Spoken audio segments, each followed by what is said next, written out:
When Rosemary's Baby was released in 1968, it left viewers terrified and uncomfortable. The tragic incidents that occurred after filming were enough to convince viewers that the movie's events were coming true. Even the producer of the film couldn't deny that he thought the movie was cursed.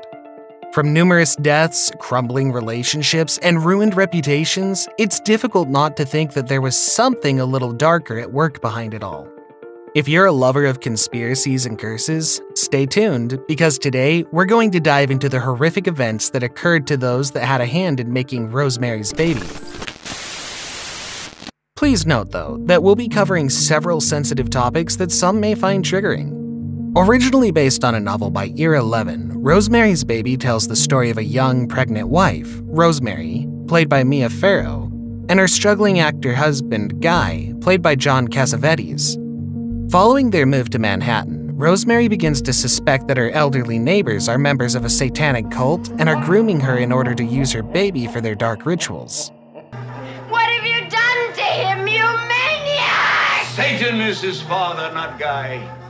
During the production of the film, Farrow was famous for two things: starring in Peyton plays and being married to legendary singer Frank Sinatra. When Farrow got the script for Rosemary's Baby, she asked Sinatra to read it, and after he finished, he turned to her and said, "I can't see you in it." Mia agreed to star in the film despite her husband's opinion. However, she also had agreed to partake in Sinatra's own film, The Detective. Unfortunately, Polanski's shooting schedule for Rosemary's Baby was extended, and it began to conflict with her husband's film. The actress was hoping that she would make both schedules work and still star in both films by flying back and forth to the different locations, but the constant traveling ended up taking a toll on both productions. Frustrated by the delays and inconveniences, Sinatra demanded that Mia choose between the movie and her husband. When she decided to finish Rosemary's Baby, he sent his lawyer to the set to deliver divorce papers while she was on set. Farrow, shocked and heartbroken, signed them in a blur of tears, then had no choice but to continue filming. I just signed everything that day through a blur of tears, and I don't know, we shot something afterward, and I don't know how I did it. Rosemary's Baby was director Roman Polanski's breakout film, which brought him a huge amount of success. At the time, Roman was married to the very famous actress Sharon Tate. Arguably, the person who was hit the hardest by the film's curse was Polanski himself. At first, he wanted to include his wife in the film as Rosemary, but was overruled by producer Robert Evans, who fought tooth and nail for Farrow to star as the lead. Evans eventually got his way, and Tate was relegated to being an unnamed background character in a single party scene. A year following the film's release, a horrific tragedy came knocking in the form of real-life cult leader Charles Manson and his family. Charles was an American criminal who was the driving force of a murderous campaign with his followers, the Manson family cult, that would make him one of the most infamous figures in criminal history. Polanski's home was broken into by the infamous Charles Manson family members. The house is open now. You see a lot of blood all over the place. Cradles, baby clothes. He last saw his wife in July 1969, noting in his autobiography a grotesque thought he had at the time. "You will never see her again," he wrote. Roman was out of town for work, but Sharon was home with 3 guests. The actress, who was 8.5 months pregnant at the time, was gruesomely murdered by one of Charles's people, along with everyone else in the house. While they were ransacking the home, one of them said, "I'm the devil, and I'm here to do the devil's business." Guilty. I wouldn't do anything that I felt guilty about. You don't feel guilty at all? There's no need to feel guilty. I haven't done anything I'm ashamed of. Fans couldn't help but notice the scary similarity of Sharon's tragic death to the plot of Rosemary's Baby. Rosemary's husband sold his soul to the devil in exchange for fame and fortune, sacrificing his beautiful wife and her unborn child as part of the bargain. The shocking murder of Sharon and her unborn baby by the hands of Manson's cult seemed to practically mirror the film's story. Could it have been that Polanski offered his pregnant wife in exchange for success in Hollywood? However, Roman's success seemed to be short-lived. After the gruesome slaying of his pregnant wife, the director fell into a downward spiral that included addiction and crime. While guest editing the French edition of Vogue in 1977, Polanski came across the then 13-year-old Samantha Geimer.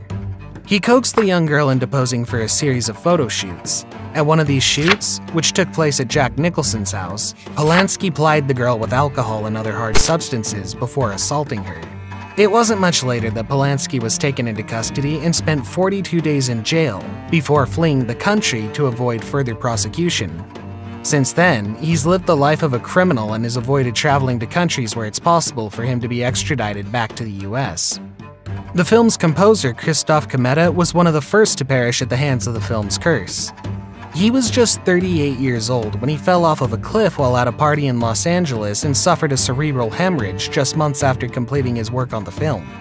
After the fall, Komeda went into a coma, and his loved ones hoped that he would make it through. Unfortunately, his injuries were too severe, and he finally passed away. This was yet another death that seemed to mirror that of Rosemary's friend Hutch in the film.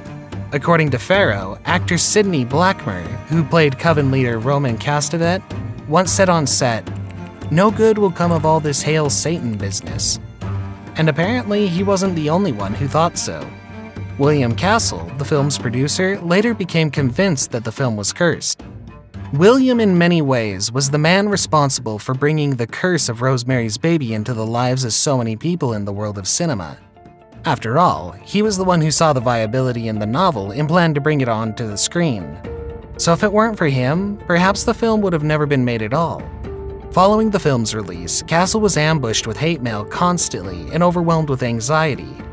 His body couldn't take the stress anymore, and he was suddenly stricken with severe kidney stones. In Castle's autobiography, he claimed that during surgery, he began to hallucinate scenes from the film and even shouted, "Rosemary, for God's sake, drop that knife." He wrote that after getting the recognition he desired, he no longer cared. "I was at home, very frightened of Rosemary's Baby." While his body recovered from surgery, his mind couldn't seem to move on from the terrible events that resulted from the movie and never made a Hollywood hit again. So, if Rosemary's Baby is actually cursed, was the writer of the original book affected by it? Levin had a huge success on his hands with his novel. It was a bestseller, and the rights were almost immediately snatched up by William Castle. So how did the curse take hold of the writer? Era suffered a more fitting kind of poetic justice.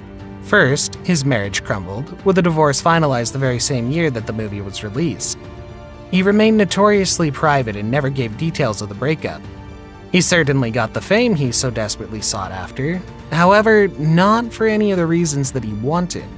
He received numerous hateful messages and warnings from the Catholic Church. Despite claiming that he never believed in witches or Satanism, Levin admitted that he had become terrified as he grew older.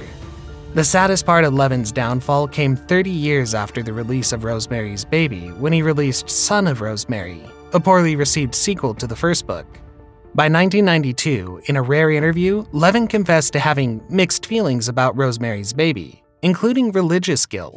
His work had played a significant part in all this popularization of the occult and belief in witchcraft and Satanism, he acknowledged, adding, "I really feel a certain degree of guilt about having fostered that kind of irrationality."